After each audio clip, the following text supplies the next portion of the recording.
but it wasn't lost on the jury. That's the first problem. Okay. The second problem, which this whole process raises, is why is it that most white people can't believe that evidence was planted in this case, and believe therefore he must be guilty based on the forensic science? Let me just tell you what. Without, again, I haven't been doing. I'm not talking about you. Okay, but sure, defending himself. Most white people. Let me tell you, I'm starting to say I haven't been watching this every night and following and doing a show about it every night, so I'm not as up as a lot of other people who did. Right.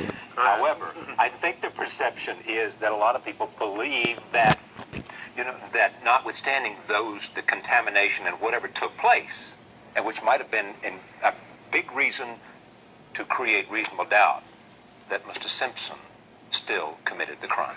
Now, most people, people can accept that the Los Angeles Police Department Crime Laboratory may be a cesspool of contamination, but they don't believe that uniformed police officers or detectives would actually go out of their way and intentionally plant incriminating evidence.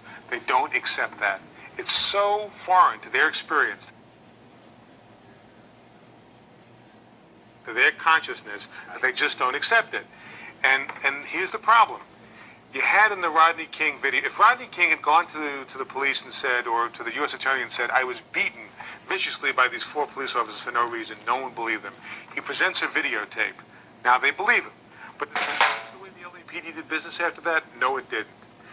In Johnny Cochran's opening statement, and early on in this case, we said that Mark Furman is a genocidal racist and he could have planted evidence in this case, and no one believed him. Then they get Mark Furman on audio tape, saying, I am a genocidal racist, and I do plant evidence whenever I see a white woman in the company of an African-American male. Full admission.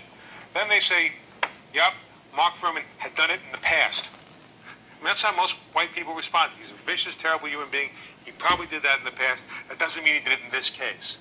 It takes so much for people to accept that police officers routinely can do this kind of thing in African-American communities throughout America. It's shocking.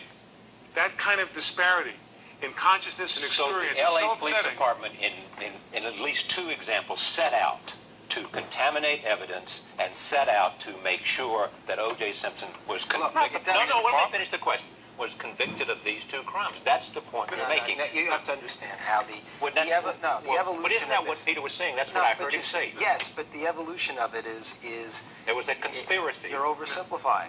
I mean, in this respect. No. I mean, there's no question they planted evidence, but what you seem to be saying, you seem to be losing track of one thing. When Mark Furman responded to the scene of this crime, right, he had already been to Mr. Simpson's residence, where he didn't arrest him in an incident where a car was bashed. And, it is safe to say, because he himself said that incident was indelibly etched in his mind, that when he arrived upon that scene and saw Nicole Brown Simpson dead, that he formed a belief and a very strong opinion about who did this, as did all the other officers there. And they did rush to judgment, and they did focus on him exclusively. Rush to judgment is one thing, Barry, as you know. It is another thing to set out to go ahead. Let me just finish for a second. And wow, his mind's already made up, yo. So you rush to judgment, you stop all investigation. All 4 of those police officers are focused on O.J. Simpson as the suspect. They let the crime scene go stale. They don't look for anybody else. It's the most important time in a murder investigation to go look for other people, to canvass, to do all the things you should do. They go to Rockingham. I would bet that most people, including yourself, didn't believe for a second that whole story about, we went there to save lives. You're right. He was the suspect. Right. They went over the wall. Does it really